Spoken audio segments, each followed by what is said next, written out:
Salut à tous les amis, on se retrouve encore ce lundi avec beaucoup de joie et de gaieté. J'espère que vous aussi vous allez très bien.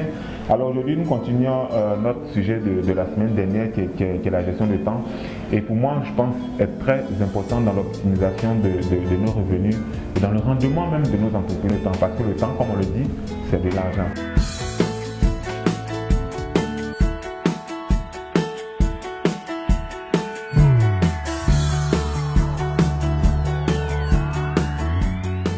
Alors aujourd'hui, on rentre dans notre deuxième module qui est la gestion du temps aussi, mais qui est plus dans les détails. Normalement, ça c'est des coachings que je fais normalement en privé. Mais aujourd'hui, je vous donne ça en vidéo et j'espère que ça va, en tout cas, ça va vous saisir. Alors, la gestion du temps, c'est vrai, globalement, c'est gérer son temps, c'est planifier tout ça. Mais aujourd'hui, nous allons rentrer plus dans les détails. Alors, le premier point que je partage avec vous aujourd'hui, ce que vous devez savoir, c'est que pour gérer son temps, un couturier, un créateur, un modéliste ou un fabricant, pour gérer son temps, la première chose à faire, c'est d'avoir déjà un plan de travail. Un plan de travail, c'est quoi? C'est un plan qu'on doit suivre, qu'on se donne nous-mêmes dans chaque entreprise. Chaque entreprise a son plan. Donc, vous définissez votre plan, comment est-ce que vous devez prendre vos mesures, comment est-ce que vous devez prendre une commande avec un client, ainsi de suite. Alors, la deuxième chose, c'est de prévoir les revenus du mois. Et là, c'est très important. Rares sont ces stylistes, sont ces couturiers qui prévoient leur revenu mensuel. C'est vrai que nous sommes dans une profession libérale, mais avant que le mois même ne débute, vous devez déjà prévoir le revenu que vous voulez avoir dans ce mois donné. Vous ne pouvez pas naviguer à vue, vous ne pouvez pas travailler comme si vous n'avez pas d'objectif. Non, vous n'allez jamais arriver à gérer votre temps efficacement. Alors donc, prévoir les revenus que vous voulez avoir dans un mois donné. Là, bon, c'est vrai que janvier est déjà passé, prévoyez déjà ce que vous voulez avoir en février. Qu'est-ce que vous voulez prévoir avec quoi? Avec la production que vous pouvez faire, avec votre capacité de production ou par exemple avec vos éventuelles ventes, prévisions de vente, vous planifiez le revenu que vous voulez avoir ce mois donné.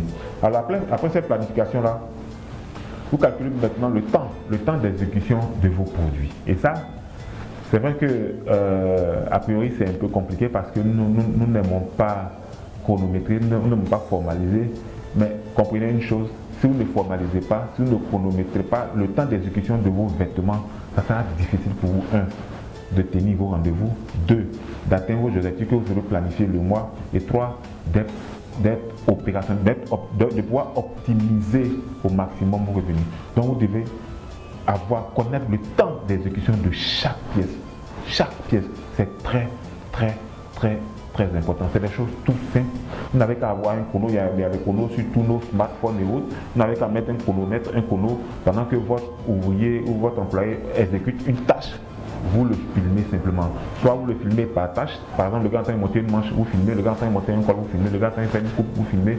Le gars est posé un bouton, vous filmez. Le gars est en train de faire un repassage, vous filmez. De sorte que vous avez la nomenclature, vous avez le temps d'exécution de votre tenue. Ou alors, si vous voulez, si c'est par exemple, bon, si vous n'êtes pas à la chaîne, par exemple, parce que là, je parle de ça. Si vous n'êtes pas à la chaîne, par exemple, c'est de filmer totalement le gars en train de faire la tenue. Alors, dans ce film, ce que vous devez aussi savoir, c'est que le temps de production qui est important, c'est le temps d'assemblage. C'est quand le gars est sur la machine qu'on chronomètre. C'est ce qui est le temps vendu. C'est l'assemblage qui est le plus important. Ce n'est pas tout ce qui est autour. Ce n'est pas parce que vous avez coupé le tissu d'un client qui va vous payer. Ce n'est pas parce que vous avez pris votre voiture, vous êtes allé acheter, vous allez vous approvisionner à l'acheter, par exemple, des tissus pour un client ou alors le matériel qui rentre dans la confection que vous allez payer. Non. Ce n'est pas parce que vous avez fait un croquis pour un client que vous allez payer. Non. Ce qui va faire que vous allez payer, vous allez être rémunéré, c'est quand vous avez fini d'exécuter, c'est quand vous avez fini le produit fini, c'est quand vous avez fini d'assembler. Donc c'est pour ça que l'assemblage est très important. Et donc, tant que vous ne finissez pas une tenue, le gars ne peut pas vous payer. Donc sachez que c'est vrai, souvent tout ce que nous faisons là, ça rentre dans le processus de confection de nos tenues, c'est-à-dire la création, donc ça part de la réception du client même, de la réception du client, de la création, de l'achat de la matière, de la coupe, de la préparation, c'est-à-dire que la préparation c'est quoi, les broderies et autres. Et après, vous allez assembler. C'est l'assemblage qui a de la valeur ajoutée, c'est ce que vous vendez. C'est pour ça que c'est très important de pouvoir avoir ce temps, d'exécution. Si vous n'avez pas ce temps d'exécution, vous allez toujours être dans le faux rendez-vous à n'en point fini. Donc, le temps d'exécution est très important. C'est le troisième point. Connaître son temps d'exécution de chaque chose, de chaque article dans son atelier de couture. Une chemise, vous savez que votre chemise, par exemple, chemise, on peut dire une chemise, on fait la chemise en 10 et 15 minutes. Ça dépend de la chemise, ça dépend de l'heure. Chez vous, si vous faites des camisoles chronométrées, vous devez connaître le temps d'exécution de cette camisole-là. Vous devez connaître le temps d'exécution de votre pantalon. Vous devez connaître le temps d'exécution de votre costume. Auquel cas, vous naviguez à vue et vous ne serez jamais productif, jamais optimiste. Alors, le quatrième point que je ruminais ici, c'est d'optimiser maintenant ces ressources. Quand vous avez planifié, vous avez donné le revenu que vous voulez avoir le mois, vous avez le temps d'exécution de chaque tenue. Vous pouvez maintenant optimiser vos ressources. Vos ressources, c'est quoi? C'est les ressources humaines. Optimiser, ça veut dire que, par exemple, vous n'allez pas laisser votre tailleur en train de traîner à ne rien faire. Pourquoi? Parce qu'il n'a pas une information, il est obligé de vous attendre jusqu'à 9h, 10h pendant que vous travaillez que 8h par jour. Le gars l'a déjà perdu 4h, ces 4h là, vous ne savez pas, mais vous les payez. Vous les payez. C'est pour ça que justement après vous voyez que vous avez des entrées, après vous n'avez plus rien. Pourquoi? Parce que vous n'optimisez pas vos ressources. Alors les ressources humaines, vous devez les optimiser. Vos machines par exemple, les machines par exemple que vous avez achetées à des centaines de millions par exemple qui sont là, qui ne font rien, vous perdez de l'argent, vous perdez du temps, vous perdez beaucoup de choses, vous perdez de votre énergie, tout ça. Et donc optimiser aussi les matières. Pourquoi? Parce qu'une matière par exemple, vous savez que moi, le truc simple que je regarde pour pouvoir comprendre si vous perdez une matière, vous pouvez par exemple prendre tout bête, vous avez une balance. Vous prenez par exemple, si on vous dit par exemple que vous faites une chemise avec 1m50, c'est ce que tout le monde dit, mais en réalité une chemise prend moins qu'1m50. Si vous prenez le 1m50 de tissu, vous le mettez sur une balance, vous allez voir que ça vous fait peut-être 200-300 grammes.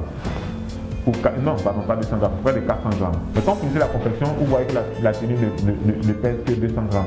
Les 200 autres grammes sont partis où? À la poubelle. Et si le tissu est parti à la poubelle, ça veut dire que votre argent est parti à la poubelle. Donc c'est des choses sur lesquelles vous devez vraiment travailler parce que c'est des choses qui sont importantes. Ne pensez pas que c'est des détails. Le diable se cache toujours dans les détails. Ça, n'oubliez pas.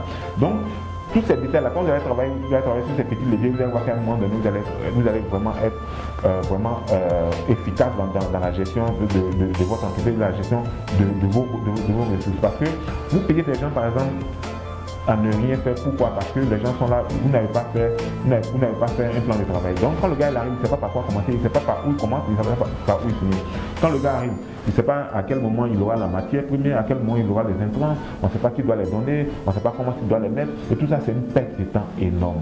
Et je vous dis, le temps c'est de l'argent. Tout ce temps que les gens perdent dans vos entreprises, qui vous appauvrissent. Donc optimisez tous ces revenus, optimisez vos revenus, optimisez vos ressources, de sorte que vous soyez plus efficace. Alors merci et à la vidéo prochaine.